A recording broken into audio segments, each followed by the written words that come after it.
Hi world, it's Jehovah's Laws, world's greatest commandment speaker. No other gods, no graven image, no take name in vain, remember Sabbath day, honor father and mother, no guilt, adultery, steal, lie, or covet. With Ted, there is no sin. With Ted, there is no sin.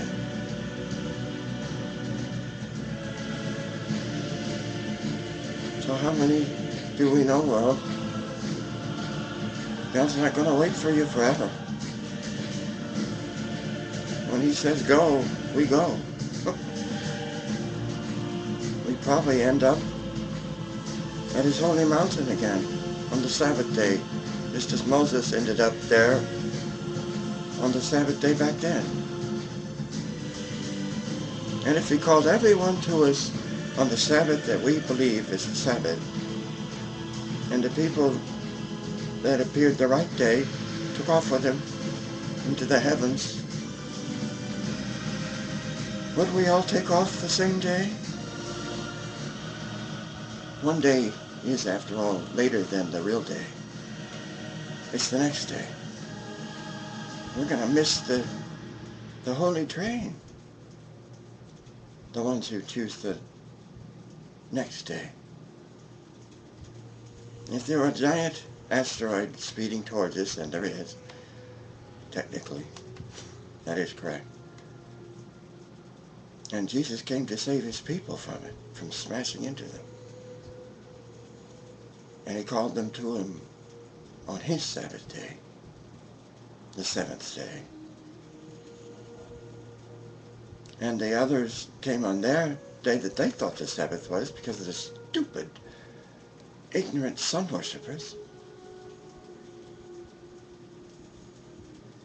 They would perish because of worshiping the wrong day, wouldn't they? Coming a day late. And the asteroid would be upon them. But God's people would be up there, safe from all the calamity.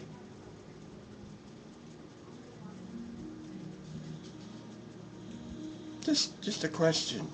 Are you sure you're not going to be a day late? It was the seventh day. The day after, it goes back to the first day. Jesus rose from the tomb when it was still dark. It was still dark in the tomb when Mary and Peter got there, and someone else who ran before them.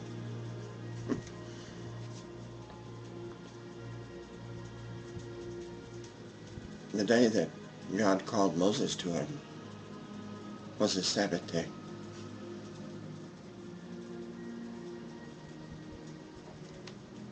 The day that Jesus chose to heal people was the Sabbath day. And it was also the day that he communed with his Father in his Father's house. That was also the Sabbath day. Unfortunately, it was also the day when the scribes and Pharisees were trying to catch him breaking the Sabbath.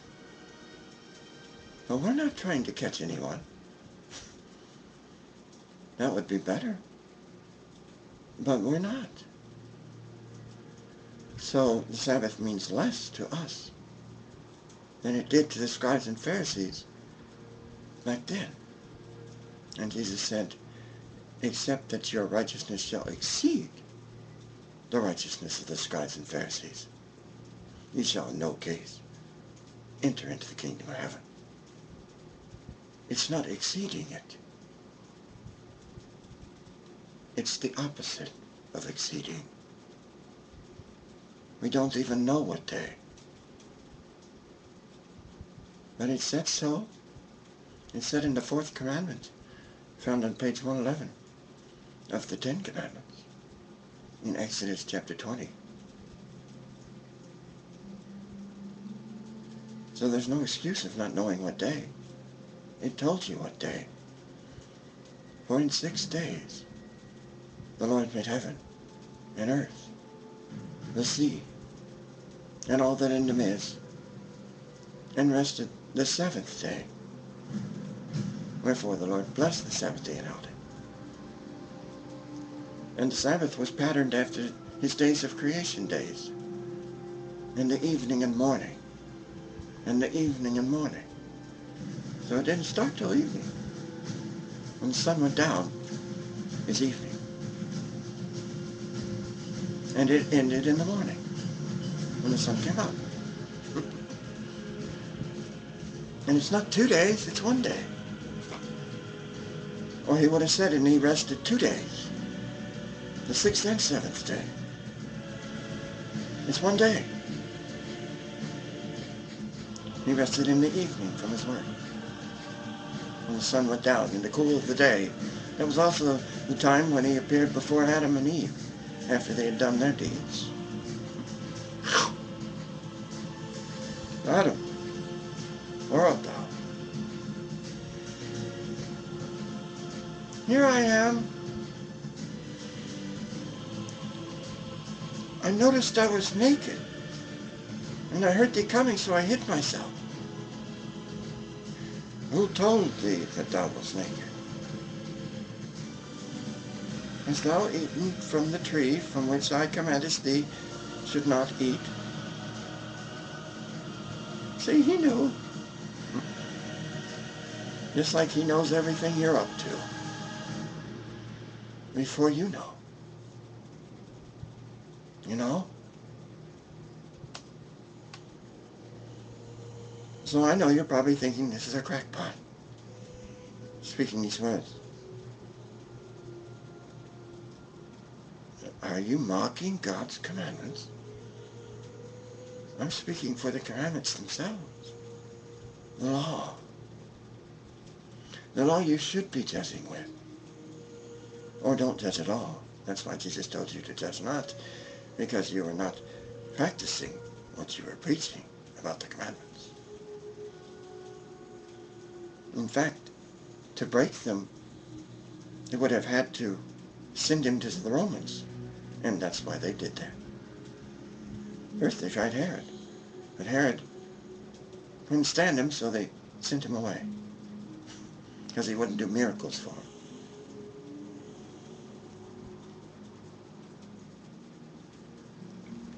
So Herod was displeased.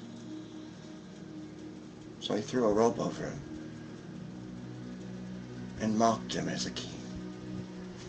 And then sent him off to be crucified by Pontius. Come on, people. Everything you condemn people with was made from God's materials. Even your gavel, your wooden gavel, was made from God's trees. Your cars are made from God's metals. They're not your metals. They're God's. The seats that you judge one another in are made from God's materials. Everything you have. The air you breathe, the water you swim in and pollute, the game you shoot with God's materials made guns are made by God's materials to kill God's animals. For fun. That's not why they were intended. It was not for fun. It was for necessity. And they were thankful that they had that meat. And they thank God for it. But these hunters are not thanking God. So it's the wrong reason. They do it for sport. Maybe God should hunt you for sport. Maybe a shark should hunt you the way you hunt them. They're just doing what they were meant to do. Feed. If you're stupid enough to look like a seal wearing scuba gear, you deserve your fate.